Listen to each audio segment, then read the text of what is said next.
het so in die 1850 Suid-Afrika toe gekom.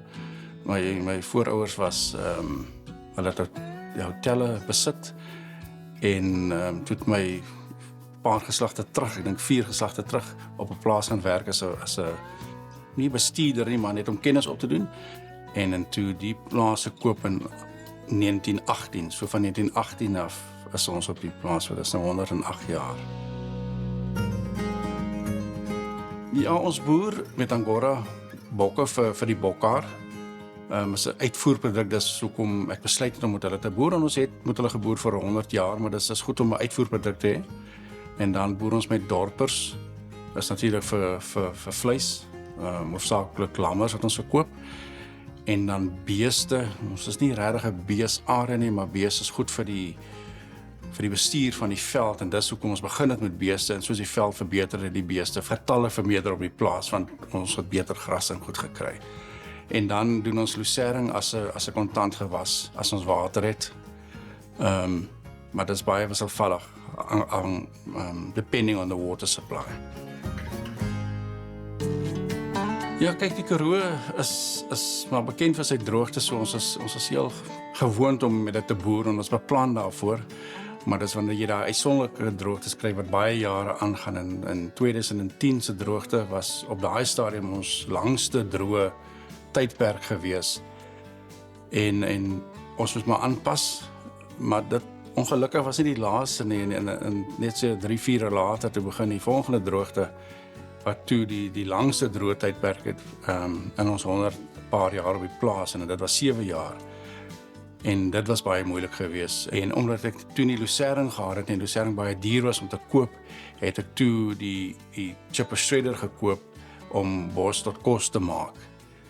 En toe het ons die soetdoring gebruik om aanvullings te maak vir ons diere wat ons gelam het in die hokke.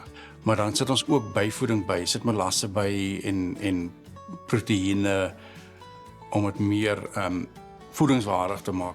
Ja, ek vind dit eintlik baie snaaks dat boere in die Karoo nie meer dit gebruik nie, want dis doringbome is volop in die Karoo, en dit gee jou die gemoedsrus dat jy weet jy het kos vir jou diere as jy moet lam en so, want jy kan dit maak op jou eie plaas teen 'n redelike prys, teen seker 1/4 van wat lucering of enige ander revoer gaan kos.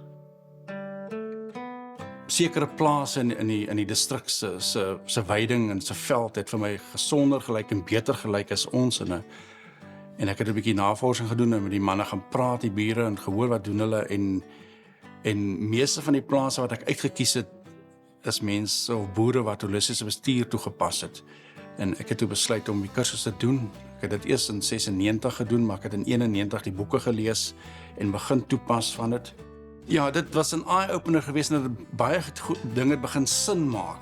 Want ons hoor altyd in die Karoo van oorbeweiding en oorbeweiding en oorbeweiding, en dis hoekom die Karoo so swak is. En daar het ek geleer, dis tyd en nie getal diere wat tot oorbeweiding lei nie. En dis 'n groot fout geweest in die Karoo met konvensionele boerdery. Soos ek altyd vir stadsmense verduidelik, is jy iemand 'n roomys of 'n droë brood, wat eet hy eers? Hy eet die roomys. Soos jy vee vir 'n lang tyd in 'n kamp los, hulle eet al die smaaklike plante eers, en dan vrek daai plante na en dan saad jy, en dan jy later net swakker plante oor.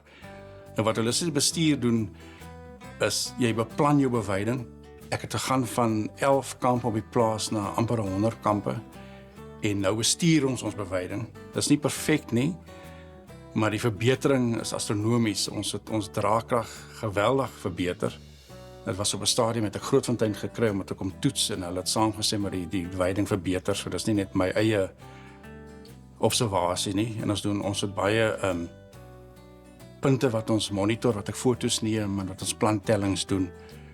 En die voordeel van holistiese bestuur is jou veld verbeter, kan jy meer diere aan, as jy meer diere aan, dan hopelik maak jy meer geld en die plaas word meer winsgewend. Wat se advies gee jy 'n jong boer en dit is altyd moeilik, want die besigheid en die boerdery verander so, en is nooit konstant nie. Jy weet, dit is die markte verander, so ek kan nie sê boer vandag moet die ding, en môre is daai produk nie meer winsgewend nie. Maar iets wat ek wel kan sê is, 'n vriend van my wat in die bank was, het vir my gesê, don't gear yourself too high in good times. En dit is so ek het geneem, ek moenie te veel skuld aangaan in goeie jare en dan wanneer dit droog word soos in die Karoo, dan word dit baie moeilik.